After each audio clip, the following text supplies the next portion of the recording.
সকাল সকাল ঘরের কাজগুলো শেষ করতে পারলে সারাটা দিন কিন্তু অনেক কাজ করা যায়। তার মানে পড়াশোনা করা যায় বা কেউ যদি গান করতে চায় গান করা যায়, অ্যাসাইনমেন্ট করা যায়, ইউনিভার্সিটির আওগাবে হোমওয়ার্ক করা যায়, অনেক কাজ করা যায়। সকালে ঘুম থেকে উঠে আমি আমার ঘরটা পরিষ্কার করে নিয়েছি। তারপর জানালার দিকে একটু তাকিয়ে হাওয়া নিয়েছি, সকালের বাতাস আবহাওয়া। বৃষ্টি হয়তো সকালবেলা বাসা থেকে বের হয়ে হাঁটতে পারি না, যে কোনো সময় হুটহাট করে চলে আসে। এখন ওয়েদারটাই এরকম হয়ে গিয়েছে। বাইরের দিকটা দেখছিলাম, জানালাটা বন্ধ। ভাবলাম যে জানালাটা খুলে দেই, খোলা আকাশটা দেখলে ভালো লাগবে। প্রতিদিন সকাল সকাল যদি প্রকৃতির দিকে তাকানো যায় এবং প্রকৃতির যে বাতাস, ফ্রেশ অক্সিজেনটা নেওয়া যায়, সেটা শরীরের জন্য অনেক ভালো। শরীর থেকে ব্যাড টক্সিনগুলা কিন্তু বেরিয়ে যায় এবং মাথাটা একদম ফ্রেশ হয়ে যায়। সকালে আমি সেটা চেষ্টা করি, কিন্তু সবসময় আমি হাঁটতে যেতে পারি না, কারণ ওয়েদারের কারণে যতই ছাতা নিয়ে যাই না কেন, বাতাস থাকলে এবং বৃষ্টি থাকলে বাসা থেকে বের হওয়া যায় না। আর আমার হাজব্যান্ড তো হোম অফিস থাকে, ওর তো বাইরে যায় না, ওর অফিসে যাওয়ার প্রয়োজন পড়ে না। সো আমার বাসাতেই সব কিছু। আর মাঝে মাঝে অবশ্য আমি হুট করে এমনি বেরিয়ে যাই, ওয়েদার যখন অনেক ভালো থাকে, রোদ থাকে, তখন আমি এমনিতেই বেরিয়ে যাই। ট্রেনের রাস্তাটা দেখছিলাম, রাস্তার দিকে তাকিয়ে থাকতেই দেখলাম যে হালকা হালকা করে রোদ উঠতেছে। এই রোদ এখন আছে, আবার কথা বলতে বলতেই রোদটা একেবারেই থেমে যাচ্ছে, এরকম অবস্থা আর কি। ট্রেনের লাইনে দিকে তাকিয়ে আছি, দেখলাম যে ট্রেনের লাইনে কোনো পাথর নাই। বাংলাদেশের ট্রেনের লাইনে কত পাথর, এখানে দেখেন, ভালো করে খেয়াল করেন, কোনো পাথর না। এগুলো কিন্তু পাথর না, এগুলো কিন্তু ঘাস, তারপরে এক ধরনের কংক্রিটের মতো কি যেন আছে এরকম। কিন্তু বাংলাদেশে যেমন পাথর পাওয়া যায়, গোল গোল বড় বড় পাথর পাওয়া যায়, এরকম পাথর নেই। দেখেই বুঝতে পারছি। আমার কাজ হচ্ছে ব্লগ ভিডিও বানাবো, একটা ভিডিও করতে হবে।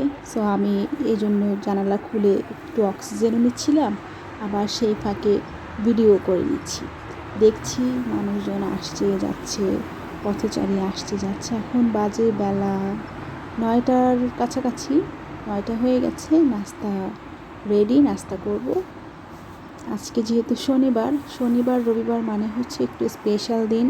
আর যদি আবহাওয়াটা ভালো থাকে তাহলে তো স্পেশাল দিনটা আরও বেশি স্পেশাল হয়ে উঠে। ট্রেনের লাইন দেখতে দেখতে বনলতা এক্সপ্রেস সিনেমাটা নাকি ভালো, কেমন রিভিউ, আমি একটু রিভিউও দেখি নাই।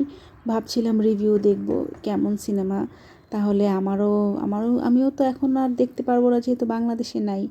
ইন্টারনেটে তো এখন সব কিছু 2 নম্বরের জিনিস চলে আসে, খুব দ্রুত চলে আসে এগুলো।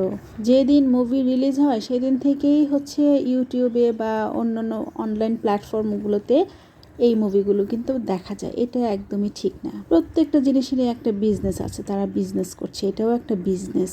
সো এই বিজনেসটা কিন্তু নষ্ট হয়ে যায়। অনলাইনে রিলিজ হয়ে যায় মুভিগুলা, দর্শকরা যায় না দেখতে। কিন্তু যারা দেশের বাইরে আছে তারা কি করে, তারা তো এভাবেই আসলে মুভিগুলো দেখে ফেলে, কিন্তু সবসময় দেখা যায় না। আমি কিন্তু আবার মোটেও মুভি পোকা নই, একদম বসে বসে ঘন্টার পর ঘন্টা মুভি দেখবো, সিনেমা দেখবো, এরকম না। আমার ভালো লাগবে, গান শুনি, মুভির 2-1টা ক্লিপ দেখি, ওই পর্যন্তই। যাই হোক, কথা বলতে বলতে সকালে নাস্তা আমি বানাতে চলে আসছি, আর আমি ভিডিওটা বানাচ্ছি, ভয়েস দিচ্ছি নাস্তা করার পরে সবার শেষে। আর এই তো আজকে সকালে ব্রেকফাস্টে ছিল সিম আলু ভাজি, আর ছিল ডিম।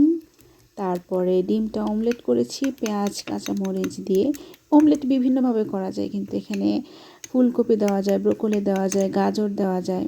হেলদি ওয়েতে একটা অমলেট করা যায়, ওইটাই শুধু ব্রেকফাস্ট যারা ডায়েটে আছে। যাই হোক, আর এখানে আমি অনেক দিন পরোটা বানাই না, ভাবলাম যে আজকে 4 কোনা করে পরোটা বানাবো। 4 কোনা পরোটা বানাতে পরোটার কোমর একটু বাঁকা হয়ে গেছে আর কি, শেপে চলে আসছে। মানুষ যেমন একটু বডিটা একটু শেপ পছন্দ করে, এরকম শেপে চলে আসছে। পরোটা বেশ বড় হয়েছে, এই কারণে আমি কোনাগুলো আর একটু কাছে এনে এনে সেঁকতেছিলাম, কারণ রুটিগুলো কোনাগুলো যদি না হয়, কাঁচা কাঁচা থাকে, ভালো লাগে না। তা আমি পরোটা আগে একটু ভেজে নিচ্ছি, ভেজে নেওয়ার পরে তারপর আমি ঘি দিব। কারো যদি ঘি লাগে, ফ্রাঙ্কফুর্টে থাকেন বা আশেপাশে থাকেন, ফ্রাঙ্কফুর্টে আসতে চাচ্ছেন, ঘি প্রয়োজন, তাহলে আমাকে জানাবেন, আমি কিন্তু ঘি চমৎকার বানাইতে পারি এবং আমার ঘিটা অনেক স্পেশাল হয় এখন। তা আমি এখানে ঘি দিয়ে দিচ্ছি, আজকে ঘিয়ে ভাজা পরোটা। কিন্তু পরোটা বানানোর পরে মনে হয়েছে আসলে রুটি ভালো পরোটার চাইতে, যেহেতু প্রায় মনে হয় 1 বছরের অধিক সময় পরোটা বানানো হয় না, বাসায় রুটি খেয়ে খেয়ে অভ্যাস হয়ে গেছে। পরোটা বানিয়েছি, বাট একটার বেশি খেতে পারিনি।